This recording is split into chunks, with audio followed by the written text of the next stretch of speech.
नमस्कार दोस्तों, स्वागत है आपका हमारे YouTube चैनल फोकस पावर में। तो आज हम लेकर आए हैं बीआरओ व्हीकल मैकेनिक की इंपॉर्टेंट क्वेश्चन की सीरीज जो हमने स्टार्ट करी है यस बैच की सीरीज। उसकी क्लास नंबर 43 है। इससे पहले हम 42 क्लासेस अपलोड कर चुके हैं। अगर आपने अभी तक वो चेकआउट नहीं करी है तो ज़रूर चेकआउट करें।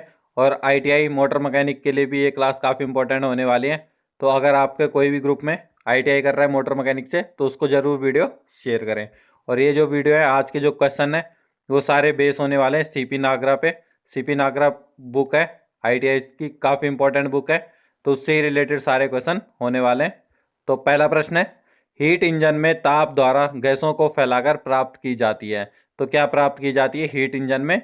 गैसों को फैलाकर, गैसों को एक्सपेंड करके क्या क्या गेन किया जाता है? तो शक्ति की जाती है यानी पावर, दाब यानी प्रेशर किया जाता है, चाल यानी वेलोसिटी, या फिर ताप को प्राप्त किया जाता है।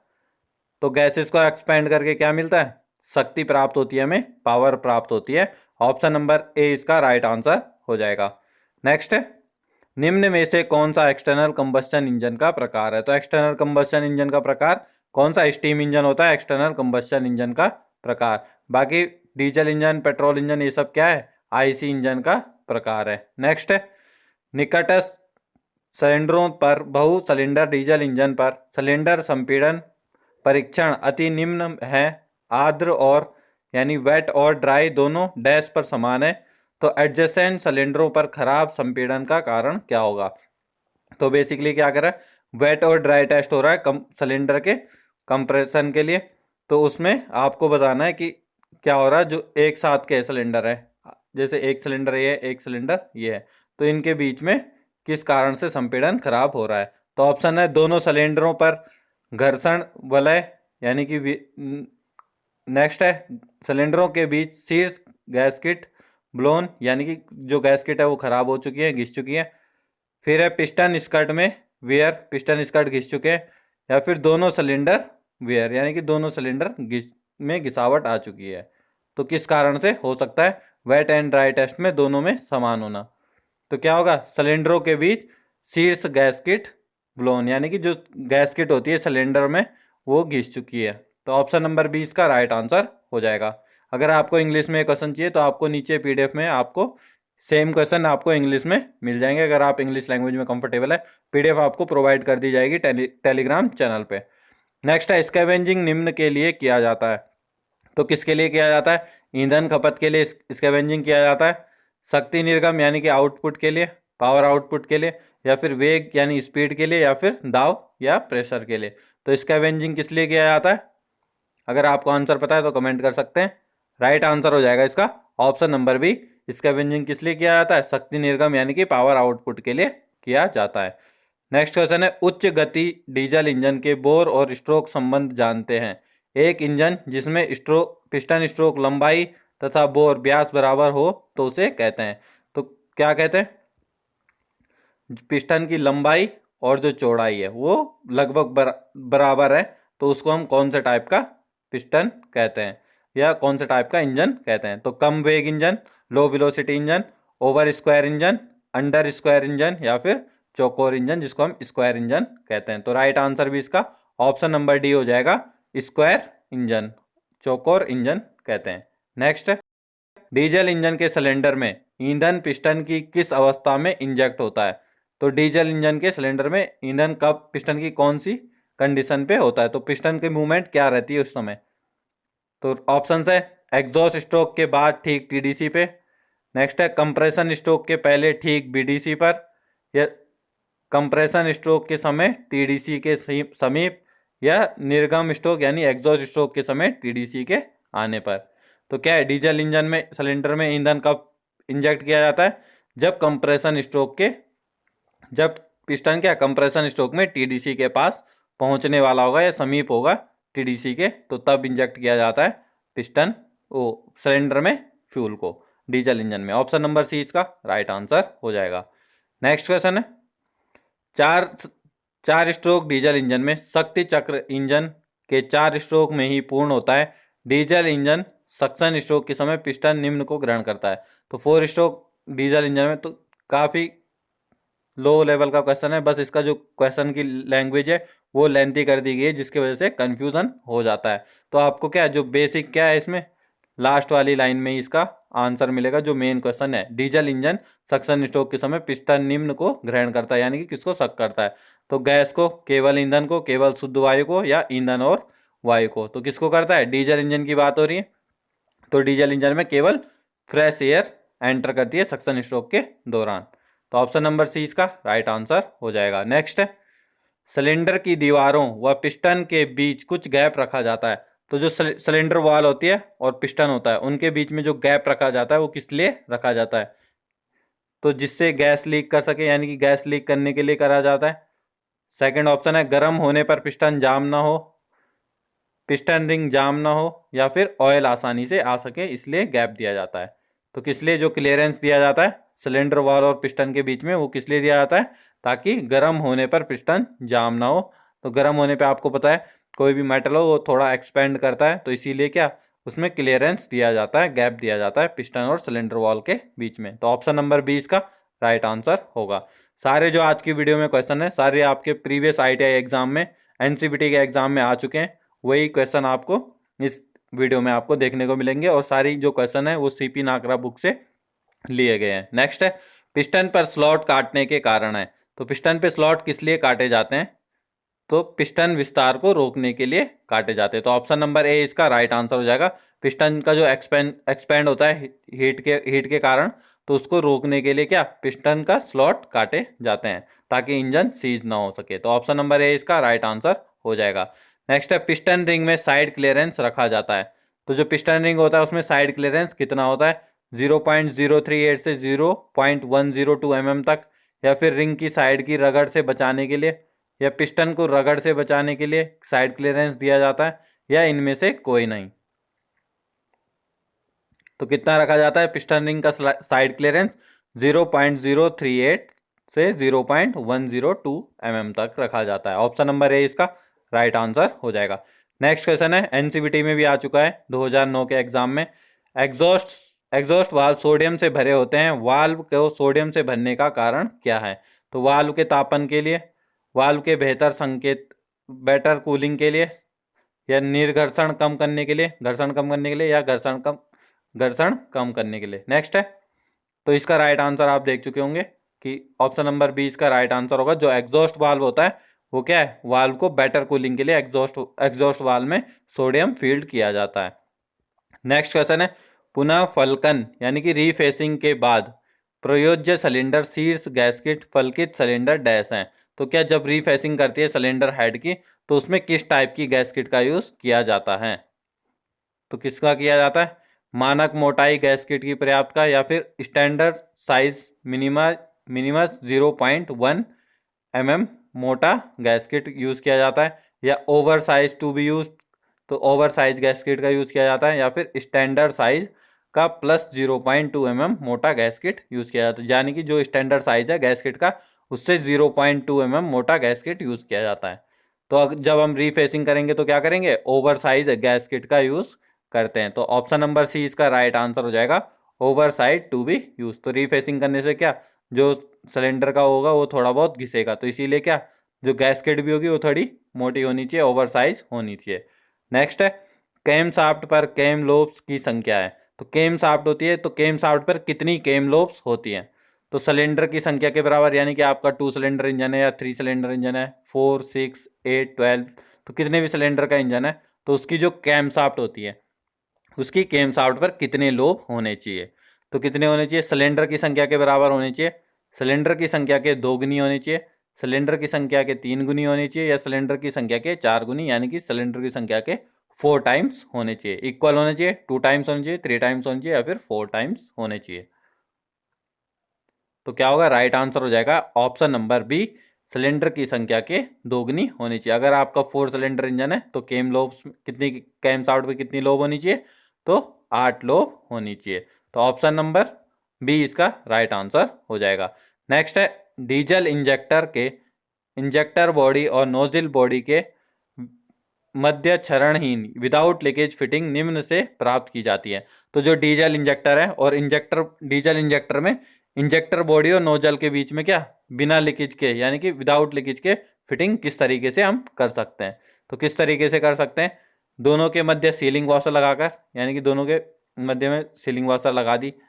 नेक्स्ट है सीलेंट एनाबॉन्ड लगाकर, या फिर दर्पण पॉलिश सतह बनाकर, या लास्ट है दोनों के मध्य वृत्ताकार खांचा बनाकर।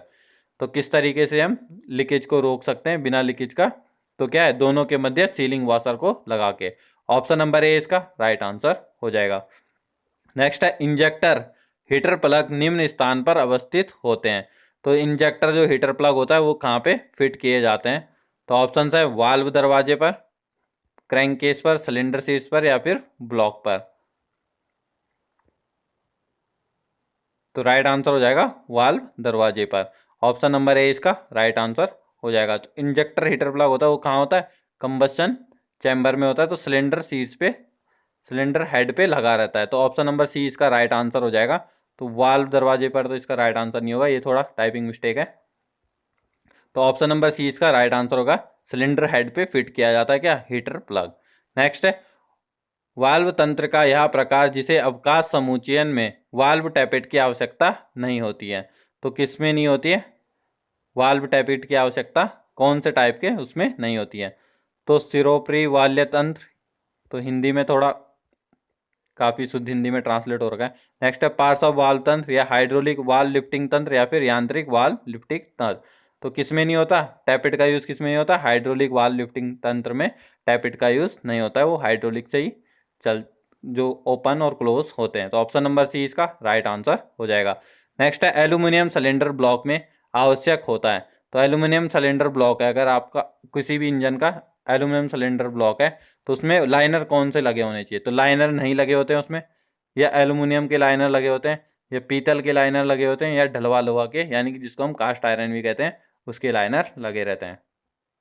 तो अगर सिलेंडर ब्लॉक एल्यूमिनियम अलॉय का है तो लाइनर किसके लगे रहते हैं, ढलवा लोहा के लाइनर लगे रहते हैं। ऑप्शन नंबर डी इसका राइट आंसर हो जाएगा। नेक्स्ट है सिलेंडर हेड निम्न पदार्थ का बना होता है। तो सिलेंडर हेड किससे बना होगा, कास्ट आयरन का बना होता है, ढलवा लोहा। अगर यहाँ पे एल्यूमिनियम अलॉय होता तो एल्यूमिनियम अलॉय भी आपका आंसर हो सकता है उसमें, अगर अगर बहुत बहुत आंसर होता तो उसके साथ भी आप जा सकते थे। नेक्स्ट है घिसे हुए केम लोब से होता है। तो अगर केम साउट पे जो केम लोब्स होती है अगर वो घिस चुकी हैं तो उससे क्या होगा, क्या होता है फिर, तो गिरता हुआ आयतनात्मक क्षमता यानी कि वॉल्यूमेट्रिक एफिशिएंसी कम हो जाती है अगर केम लोब्स घिस के। नेक्स्ट है वाल्व खुलने की ऊंचाई बढ़ना, वाल्व की जो ऊंचाई है वो बढ़ जाती है जितना वाल्व ओपन होता है। नेक्स्ट है वाल्व क्लियरेंस बढ़ जाता है, या फिर इंजन लाइफ कम हो जाती है। तो अगर केम लोब्स घिस जाते हैं तो उससे क्या होता है, वॉल्यूमेट्रिक एफिशिएंसी डाउन हो जाती हैं। तो ऑप्शन नंबर ए इसका राइट आंसर हो जाएगा। नेक्स्ट है क्रैंक शाफ्ट की तापोचर विधि क्या है। तो क्रैंक शाफ्ट को किस हीट ट्रीटमेंट से बनाया जाता है, तो कार्बोराइजिंग से बनाया जाता है, टेम्परिंग से बनाया जाता है, केस हार्डनिंग से बनाया जाता है, या नाइट राइडिंग से बनाया जाता है। तो जो क्रैंक शाफ्ट बनाने के लिए हीट ट्रीटमेंट विधि यूज की जाती है वो है night riding. Option number D इसका राइट आंसर हो जाएगा। नेक्स्ट है क्रैंक शाफ्ट जर्नल की अंडाकृति यानी ओविलिटी और संक्रेपण टैपर को जांचने के लिए निम्न उपकरण का प्रयोग करते हैं। तो क्या है, क्रैंक शाफ्ट जर्नल की ओविलिटी और टैपर को मेजर करने के लिए कौन से इंस्ट्रूमेंट का यूज किया जाता है, तो किसका करते हैं, बोर गेज का, आंतरिक कैलिपर यानी इनसाइड कैलिपर, माइक्रोमीटर का, या फिर फिलर गेज का। तो राइट आंसर हो जाएगा ऑप्शन नंबर सी, माइक्रोमीटर का यूज किया जाता है क्रैंक शाफ्ट की ओविलिटी और टेपर को मेजर करने के लिए। ऑप्शन नंबर सी इसका राइट आंसर हो जाएगा। नेक्स्ट है पिस्टन उच्च तापक्रम और दाब सहन करता है इसलिए यह, तो किस चीज का बना होता है, एल्यूमिनियम मिश्र धातु एल्यूमिनियम अलॉय का बना रहता है, तांबा का बना होता है, लोहा का बना होता है, या फिर कास्ट आयरन का बना होता है। तो पिस्टन कौन सी धातु का बना होता है, एल्यूमिनियम अलॉय का बना होता है। अगर यहीं पे पूछेगा पिस्टन में जो रिंग होती है, कंप्रेशन रिंग होती है, वो कौन सी धातु की बनी होती है, तो उसमें फिर क्या करेंगे आप, कास्ट आयरन करेंगे। पिस्टन की जो रिंग होती है वो किससे बनी रहती है, कास्ट आयरन की बनी रहती है, और पिस्टन किसका होगा, एल्यूमिनियम अलॉय का। नेक्स्ट है टर्बो चार्जर में टरबाइन किस प्रकार घूर्णित किया जाता है। तो जो टर्बो चार्जर की टरबाइन होती है उसको ड्राइव किससे मिलती है, तो किससे मिलती है, मफलर के निर्गम एग्जॉस्ट गैसेस से, या निर्गम मैनिफोल्ड के निर्गम गैसेस से यानी कि एग्जॉस्ट मैनिफोल्ड के एग्जॉस्ट गैसेस से, सी है साइलेंसर के एग्जॉस्ट गैस से, या फिर क्रैंक केस के एग्जॉस्ट गैस से। तो राइट आंसर हो जाएगा option number B, exhaust manifold के एग्जॉस्ट गैस से मिलती है। तो ऑप्शन नंबर बी इसका राइट आंसर होगा। ऐसे जो मफलर होता है वो भी एग्जॉस्ट सिस्टम में ही लगा रहता है, पर जो मेन सुटेबल आंसर है वो क्या है, एग्जॉस्ट मैनिफोल्ड के एग्जॉस्ट गैस से ड्राइव मिलती है। ऑप्शन नंबर बी इसका राइट आंसर हो जाएगा।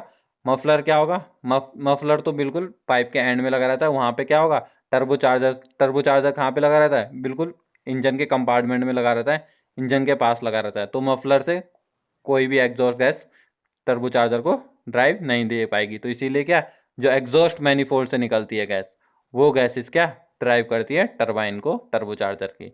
तो कंफ्यूज नहीं होना है, क्योंकि सभी ऑप्शन में क्या एग्जॉस्ट गैस दिया है ऑप्शन में, तो ऐसे ऑप्शन में आपको कंफ्यूज नहीं होना है। तो ऑप्शन नंबर 20 का राइट आंसर है। नेक्स्ट है, इंजन के बढ़ाने पर रेडिएटर निर्गम होज के चिपट जाने का कारण क्या होता है। तो इंजन को बढ़ाने पर रेडिएटर निर्गम होज के चिपट जाने का कारण क्या होता है, जल पंप का सील लीकिंग, या जल पंप की इनएक्टिव इनएक्टिव यानी कि अक्रिय होना, या थर्मोस्टेट कार्य नहीं कर रहा है, या फिर थर्मोस्टेट खुली अवस्था में। तो होज के चिपट जा रेडिएटर निर्गम होज के चिपट जाने का कारण क्या है, थर्मोस्टेट कार्य नहीं कर रहा है। तो ऑप्शन नंबर सी इसका राइट आंसर हो जाएगा। नेक्स्ट क्वेश्चन है, दाब युक्त शीतलन प्रणाली में किस प्रकार का रेडिएटर ढक्कन प्रयोग किया जाता है। तो क्वेश्चन पूछ रहा है, जो प्रेशराइज्ड कूलिंग सिस्टम होता है उसमें जो रेडिएटर कैप है वो कौन से टाइप की यूज़ की जाती है। तो शीतलन के लिए बड़े रेडिएटर की, नेक्स्ट है खुले शीतलन की अपेक्षा अधिक शीतलक की, दबावपूर्ण रेडिएटर ढक्कन जो शीतलक के उबाल को रोके यानी कि प्रेशर टाइप रेडिएटर कैप का यूज़ किया जाता है जो कि कूलेंट के बॉइलिंग पॉइंट को रोक सके। या लास्ट ऑप्शन है सीर्स और सिलेंडर होज पर बड़े जल जैकेट की। ऑप्शन नंबर डी इसका राइट आंसर। तो राइट आंसर क्या होगा इसका, ऑप्शन नंबर सी, दबावपूर्ण रेडिएटर ढक्कन जो शीतलक कूलेंट के उबाल को रोके। तो क्या है, जो प्रेशराइज कैप होगी, किसमें जो प्रेशराइज कूलिंग सिस्टम होगा तो उसमें क्या उसके रेडिएटर में किस तरीके की कैप होगी, प्रेशराइज कैप होगी, और वो क्या करेगी, कूलेंट के बॉइलिंग पॉइंट को रोक पाएगी। तो इसीलिए ऑप्शन नंबर सी इसका राइट आंसर हो जाएगा, प्रेशर कैप। नेक्स्ट है, एक रेडिएटर में जल परिवहन निम्न प्रकार से होता है। तो वाटर सर्कुलेशन जो होता है वो रेडिएटर में किस टाइप से होता है, लोअर टैंक से अपर टैंक की तरफ, निम्न टैंक से उच्च टैंक की तरफ। सेकंड ऑप्शन है उच्च टैंक से निम्न टैंक की ओर, यानी कि अपर टैंक से लोअर टैंक की ओर। सी है इंजन में निम्न टैंक की ओर, या फिर इंजन से जल पंप की ओर।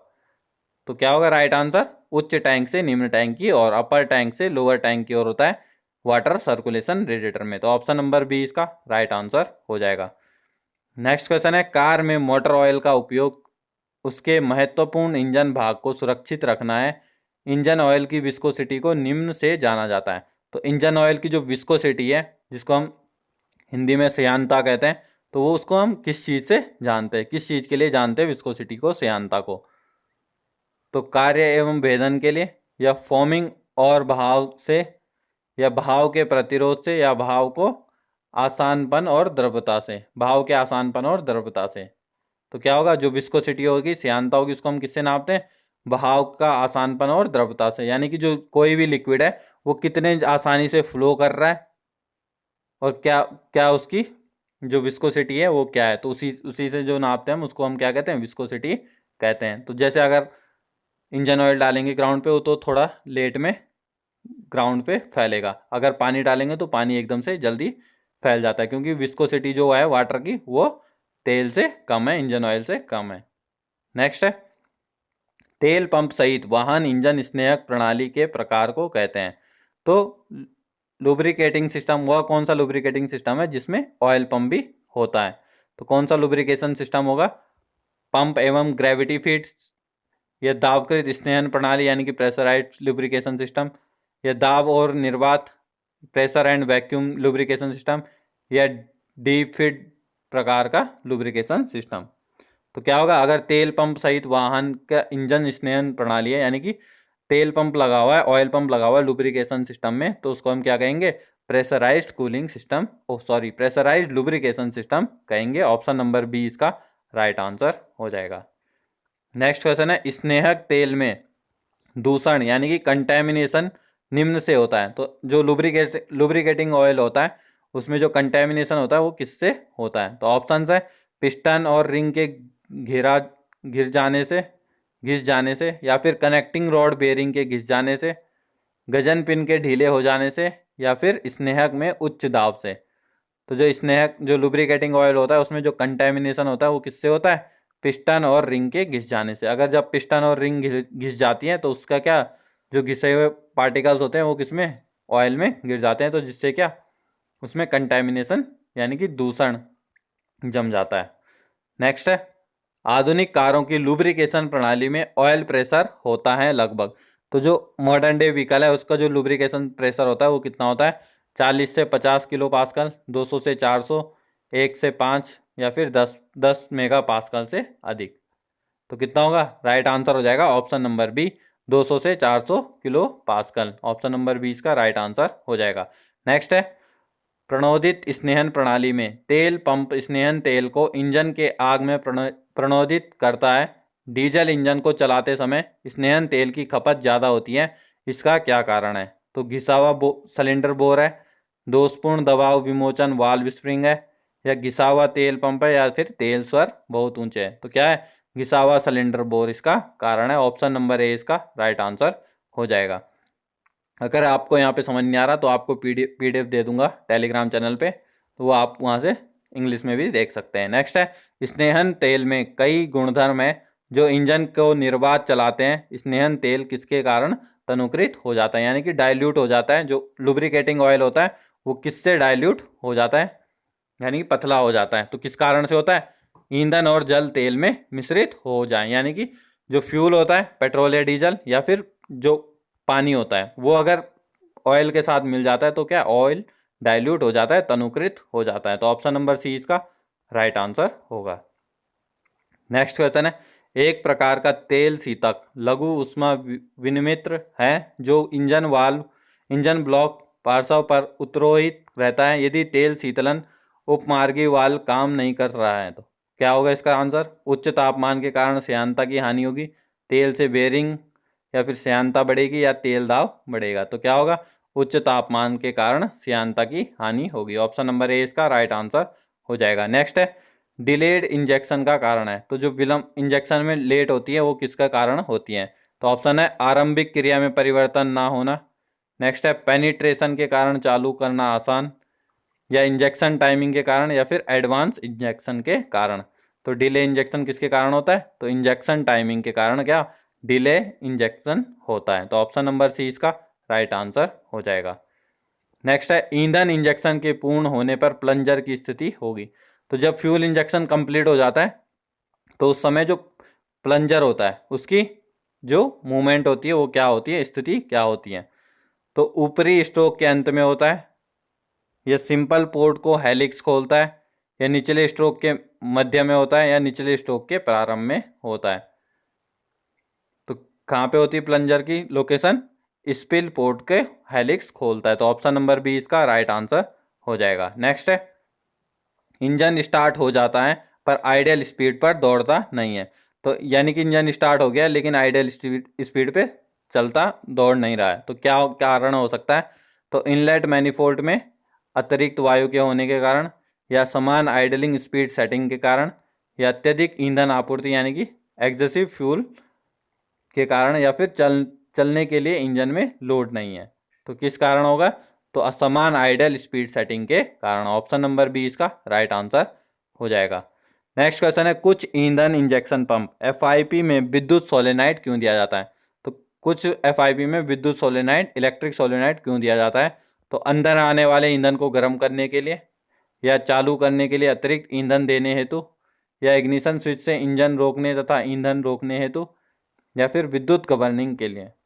तो जो सोलेनाइड यूज प्रयोग किया जाता है एफआईपी पंप में वो किस लिए किया जाता है? तो चालू करने के लिए, अतिरिक्त ईंधन देने के लिए। तो जब हम स्टार्ट करते हैं इंजन को उस टाइम एक्सेसिव फ्यूल देने के लिए यूज किया जाता है सोलेनाइड का। नेक्स्ट है, अधिक क्लियरेंस आयतन से निम्न होता है। तो अगर क्लियरेंस ज़्यादा हो जाएगा, एक्सेसिव क्लियरेंस होगा, तो उससे क्या होगा?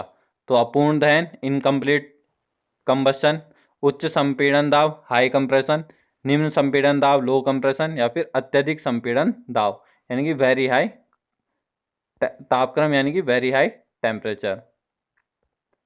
तो क्या होगा, राइट आंसर हो जाएगा इसका ऑप्शन नंबर सी, निम्न संपीड़न दाब। तो क्या अगर एक्सेसिव क्लियरेंस होगा तो क्या लो कंप्रेशन प्रेशर होगा। तो ऑप्शन नंबर सी इसका राइट आंसर हो जाएगा। नेक्स्ट क्वेश्चन है, हीटर प्लग निम्न के लिए उपयोग करते हैं। तो हीटर प्लग का यूज क्या होता है, किस लिए यूज किया जाता है हीटर प्लग। ऑप्शन है ईंधन पंप को गर्म करने के लिए, नेक्स्ट है कंबस्शन चैम्बर को गर्म करने के लिए, इंजेक्टर को गर्म करने के लिए, या फिर फीड पंप को गर्म करने के लिए। तो हीटर प्लग का यूज क्या क्या होता है, दहन कोष्ठ यानी कि कंबस्शन चैम्बर को गर्म करने के लिए। ऑप्शन नंबर बी इसका राइट आंसर होगा। नेक्स्ट है, एक diesel engine RSB governor centrifugal बल से निम्न को चलाता है। तो जो सेंट्रीफ्यूगल बल से किसको चलाता है, फलक्रम लीवर को चलाता है, गाइड लीवर को चलाता है, या नियंत्रण लीवर रैक को चलाता है यानी कि कंट्रोल रैक को, या तनाव लीवर को चलाता है। तो राइट आंसर हो जाएगा option number C, control rack को चलाता है, नियंत्रण रैक को चलाता है। तो अगर आपको वीडियो अच्छी लगी हो तो वीडियो को लाइक करें, शेयर करें, चैनल को सब्सक्राइब करें। और अगर आप सेम क्वेश्चन चाहते हैं तो इंग्लिश में भी आपको ये प्रोवाइड कर दिए गए हैं, नीचे आप पीडीएफ को स्क्रॉल करके ज़रूर देखें। पीडीएफ आपको 1-2 दिन में टेलीग्राम चैनल में प्रोवाइड कर दूंगा एग्जाम से पहले। तो आज के लिए इतना ही। अगर आपने टेलीग्राम चैनल को अभी तक ज्वाइन नहीं किया है तो @फोकस पावर यूट्यूब सर्च करेंगे तो आपको टेलीग्राम चैनल पे ये मिल जाएगी, और प्रीवियस क्लासेस की पीडीएफ भी इसी ग्रुप में मिलेगी। और अगर आप क्विज करना चाहते हैं तो बीआरओ व्हीकल मैकेनिक का अलग से क्विज का ग्रुप है, जहाँ पे रात को 9:30 बजे, रात को 9 बजे डेली क्विज होते हैं। @BRO व्हीकल मैकेनिक सर्च करेंगे तो आपको यहाँ पे ग्रुप मिल जाएगा जिसमें आप क्विज कर सकते हैं। तो आज के लिए इतना ही, धन्यवाद, जय हिंद।